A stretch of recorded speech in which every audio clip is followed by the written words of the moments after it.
Napakaswerte mo sa taong ito. Mga kaibigan, totoo po yan. 20. Totoo po yan mga kaibigan. Suswertihin po tayo ngayon, 2026. Swerte ka. Kasi ang dami mong biniling paputok. Mga kaibigan, natural lang po talagang pamahiin na po yan mula nung kailan ba? Panahon ng Kastila. Parang doon nag-umpisa yung mga paputok na yan. Ibig sabihin mga kaibigan, gabay lang po yan. Kagaya ng maghanda ka ng 12 prutas. Wala pong masama doon. O sa nagpapaputok, paswerte din daw yan. Pero kung maputukan ka, hindi yan swerte, malas ka. Ibig sabihin mga kaibigan, hindi po talaga yan ang basihan sa pag-unlad ng isang tao. Yan wala namang masama kung tayo maniniwala. Pero ang napaka-importante para talaga umasenso, sipag, pagdarasal, wag mga api ng kapwa kasi ayaw ng Diyos yun. Ibig sabihin mga kaibigan, magbigayan. Anong bigayan? Hindi naman sa pera ang bigayan eh. Magbigayan ng kabutihan. Kung mali yung kapwa, dapat iyayain mo siya papunta sa mabuti. Kung mali siya tapos sasama ka sa kanya, bariyo na kayong mapahamak. Paano ba tayo susurtihin sa 2026? Alam nyo naman ang mga nangyari sa 2025. Ang dami. Nag-umbasa nung mga korupsyon, ng mga balita ng korupsyon. Hanggang ngayon, 2026. Paabutin pa ba natin ng isang taon pa yan? Yung usapin na yan? Alamin nyo mga kaibigan. Ano ba magagawa natin? Di ba galit na galit tayo sa korupsyon? Ngayon, babantayan po natin yung ating budget na 6 trillion.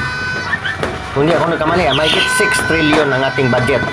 Baka mamaya kung saan na naman mapunta yan. Kasi magaling lang tayo sa panguhusga. Paano ba mababantayan yung project, yung budget na yan mga kaibigan? Halimbawa, sa mga probinsya mo. Titingnan ninyo kung mayroong nagbo-bulldozer doon, ibig sabihin may project yan. Exingan daw, ganyan daw, transparent na ang mga project ng gobyerno. Bakit? Bakit tayo matakot na magsabi? Nung nakaraang taon, punong-puno ng korupsyon eh. Ang dami na nadadawit na pangalan, pero hanggang ngayon, nasaan na? Sayang po ang tirang ginagastos. Kaya po, kung bawat isa sa atin na mabantayan natin, kung ano ba yung mga ginagawa, ano ba mga project. Kung nakita natin na hindi tama, isumbong natin. Isumbong natin. Kanino? Dapat po, hindi lang sa isang tao magsumbong. Sa lahat po ay publish po natin. Ang dami naman ngayon mga vlogger eh. Ano naman pakinabangan ng mga vlogger? Kayo na po mag-video kung sa tingin ninyo ang project na yan ay may hukos-pukos. Kasi sayang po ang pera. Baka mamaya mag-ghost project pa rin tayo ditong 2026. Sayang lang po yung mga pinapaputok natin na sabi mo pampaswerte. Kung napuno po tayo ng korupsyon, mawalaan ng trabaho. Bakit mawala ng trabaho? Nawala na ang pera. Kaysa itay-tayo ng project, kung wala na yung pera, mawalaan po tayo ng trabaho. Alam ba ninyo kung ilan ang walang trabaho nitong nakaraang taon? Ilang milyon? Sana itong 2026, magkaroon ng mga trabaho. Ano gagawin natin? Gamitin natin ang ating sipag at diskarte para po tayo'y matanggap sa trabaho. Nang hindi po tayo inaayawan. Kasi alam mo ba, kaya nawawalan ng trabaho ang isang tao.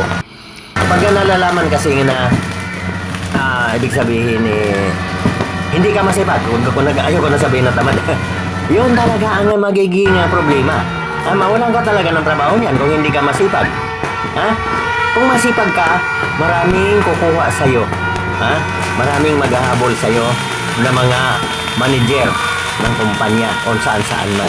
Yan po, nandyan po ang ating swerte sa taon nitong 2026. pagpalain tayong lahat at ingat po tayo palagi. Ayun ha. Dapat po suportahan po natin ang ating mga magsasaka. Mga guys, may mga video po tayo sa mga magsasaka po. Yun po ang kailangan po.